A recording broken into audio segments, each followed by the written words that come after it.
السلام علیکم ورحمۃ اللہ۔ بسم اللہ الرحمن الرحیم۔ ٹرمپ نے بڑی عجیب سی خواہش کا اظہار کیا ہے۔ اس نے غزہ کے پناہ گزینوں کو مصر اور اردن میں بسانے کی خواہش کا اظہار کر دیا، اور اس نے کہا کہ اردن اور مصر کے لوگ لاکھوں فلسطینیوں کو پناہ دیں۔ غزہ میں سب کچھ تباہ ہو چکا۔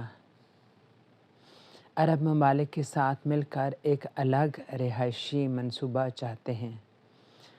جس میں فلسطینیوں کو بسایا جا سکے۔ مصر اور اردن نے فلسطینیوں کی ہر بے دخلی کی جو کوشش ہے اس کو مسترد کر دیا، اور اردنی وزیر خارجہ نے کہا کہ فلسطینیوں کی بے دخلی پر اردن کا جو موقف ہے وہ غیر متزلزل ہے، یعنی وہ کسی طرح سے بھی اس تجویز کے ساتھ متفق نہیں ہوگا۔ غزہ کو خالی کرنے کا منصوبہ غیر عملی ہے، یہ بات کہی امریکی سینیٹر لنزے گراہم نے۔ حماس اور فلسطینی اتھارٹی نے بھی اس منصوبے کی مذمت کی، اس خیال کی مذمت کی، اور حماس کی طرف سے کہا گیا کہ غزہ کی تعمیر نو کی آڑ میں کی جانے والی ہر تجویز قابل قبول نہیں ہے۔ غزہ کی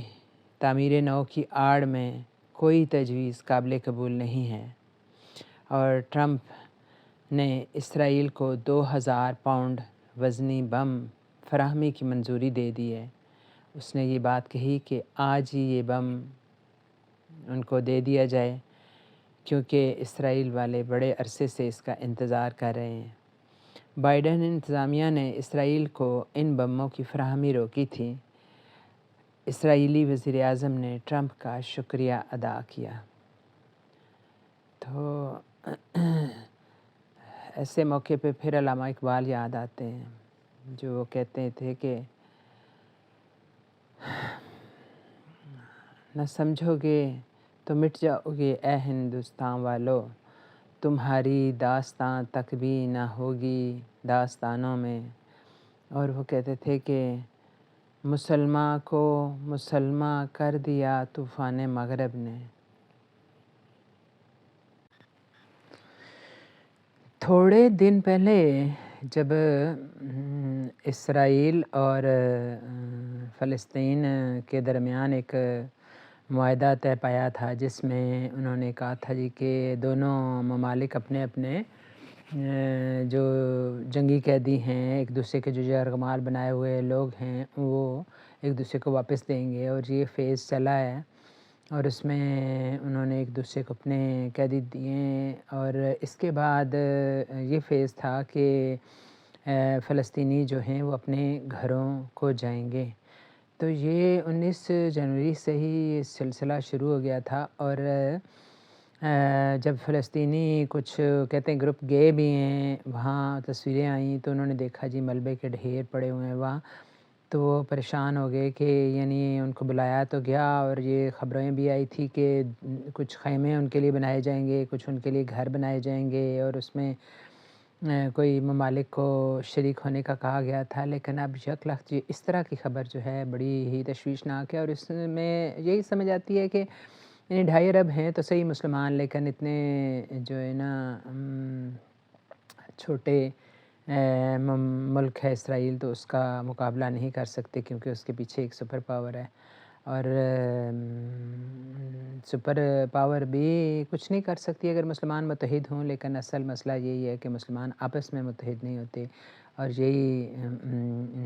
نبی پاک صلی اللہ علیہ وسلم نے بار بار کہا تھا نا کہ مسلمانوں تفرقے میں نہ پڑنا، ورنہ تمہاری ہوا اکھڑ جائے گی۔ اور بہت اس بات پہ یعنی نبی پاک صلی اللہ علیہ وسلم تشویش کا اظہار کرتے تھے کہ ایک زمانہ آئے گا جب مسلمان ایک دوسرے کے خون کے پیاسے ہوں گے، اور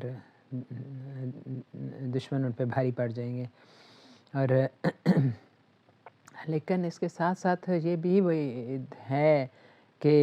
یہ ہی علاقہ ہے جو بھارت کا کچھ علاقہ، بنگلہ دیش کا کچھ علاقہ، افغانستان، ایران اور پاکستان،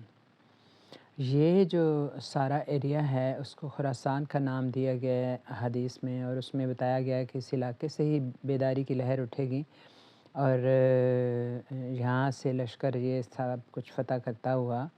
آگے تمام علاقے فتح کرتا ہوا یروشلم تک بالآخر پہنچے گا، اور اسی دوران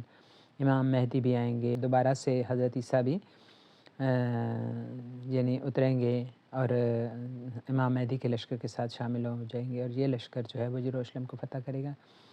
یہ حدیث پہ ہمارا ایمان تو ہے، اور انشاءاللہ مسلمانوں میں جیسے علامہ اقبال بھی کہتے تھے کہ دنیا جلال اسلامی کا مظاہرہ ضرور دیکھے گی اور عنقریب دیکھے گی، لیکن یہ اب ہم اس کو بہت فکس تو نہیں کر سکتے، لیکن ہمارا ایمان ہے کہ یہ ہوگا ضرور۔ تو مسلمانوں کو اس سلسلے میں کوشش کرنی چاہیے۔ قائد اعظم کی جو اتنی بھی ہم نے پڑھی تقریریں، اس میں یہ پتہ چلتا ہے کہ وہ یہی کہتے تھے کہ اسرائیل کو نہ مانیں، اسرائیل کو اسٹیٹ تسلیم نہ کریں، انہوں نے بار بار کہا، لیکن یہ عربوں کی طرف سے خاص طور عرب کنٹریز جو تھے انہوں نے اپنی اس میں بہتری سمجھی، اور انہوں نے اس کو وے دیا اسرائیل کو اپنے قدم جمانے کا۔ تو یہی کوئی 1940-42 کے عرصے کی بات ہے کہ یہ یہاں آیا، اور اگر یہ عرب کنٹریز اکٹھے ہو جاتے تو کبھی بھی اسرائیل کو قدم جمانے کا یہاں موقع نہ ملتا، کیونکہ اس کا تو وجود ہی نہیں تھا۔ اس کو تو یہاں ایک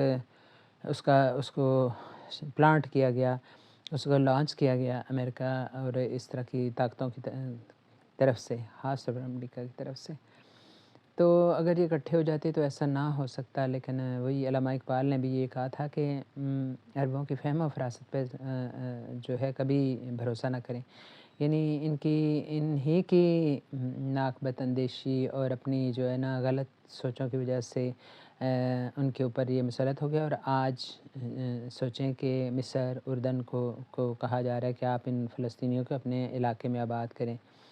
اور وہیں ان کی بستیاں بنائیں، تو ٹوٹلی ان کا وطن ہی ان سے چھیننے کی تصور کیا جا رہا ہے۔ یعنی جب آپ نے دو قومی نظریہ یہاں قبول کر لیا نا کہ یعنی یہاں دو قومیں آباد ہیں، ایک اسرائیل اور ایک فلسطین ہیں، تو صحیح بڑے عرصے سے، لیکن وہ کہتے ہیں تسلیم کرنے سے بڑا فرق پڑ جاتا ہے، تو آپ اس کو لیجیٹمیسی دیتے ہیں، تو یہ لیجیٹمیسی دی آپ نے، اور وہ مزید آپ کے سر کے اوپر مسلط ہو گیا، اور آج یہ صورتحال ہمارے سامنے درپیش ہے۔ تو بہرحال ایک بہتر وقت کی دعا کے ساتھ میں ایک نظم پیش کرتی ہوں جو میں نے کئی سال پہلے لکھی تھی ارض فلسطین پر، لیکن آج بھی بائے نہیں یہ حالات کی ترجمانی اسی طرح سے کرتی ہے۔ تو وہ ہے ارض فلسطین، نام ہے اس کا، عنوان ہے: مسلم ہو تم کہاں پہ، دے پاؤ گے اما کیا، ہر گوشہ ہر گلی اب مقتل بنی یہاں پہ، مسلم ہو تم کہاں پہ، اپنی یہ بستیاں ہیں دشمن کی دست رست میں، ہے سانس بھی ہماری اب غیر کے ہی بس میں، ہے خواب اب وطن وہ محفوظ تھے جہاں پہ، مسلم ہو تم کہاں پہ، حد یہ کہ آسماں بھی سنتا نہیں فغاں اب، کابل سے کاشغر کو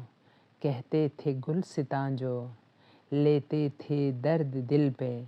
وہ لوگ ہیں کہاں اب، مسلم ہو تم کہاں پہ، مسلم ہو تم کہاں پہ، میری اذیتوں کا، یعنی ارض فلسطین مسلمانوں کو کہہ رہی ہے کہ میری اذیتوں کا درماں جو چاہتے ہو، ارض یروشلم کو آباد چاہتے ہو، نام محمدی ہی ہو اوج منبراں پر، مسلم ہو تم کہاں پر، دے پاؤ گے اما کیا، ہر گوشہ ہر گلی اب مقتل بنی یہاں پہ، مسلم ہو تم کہاں پہ۔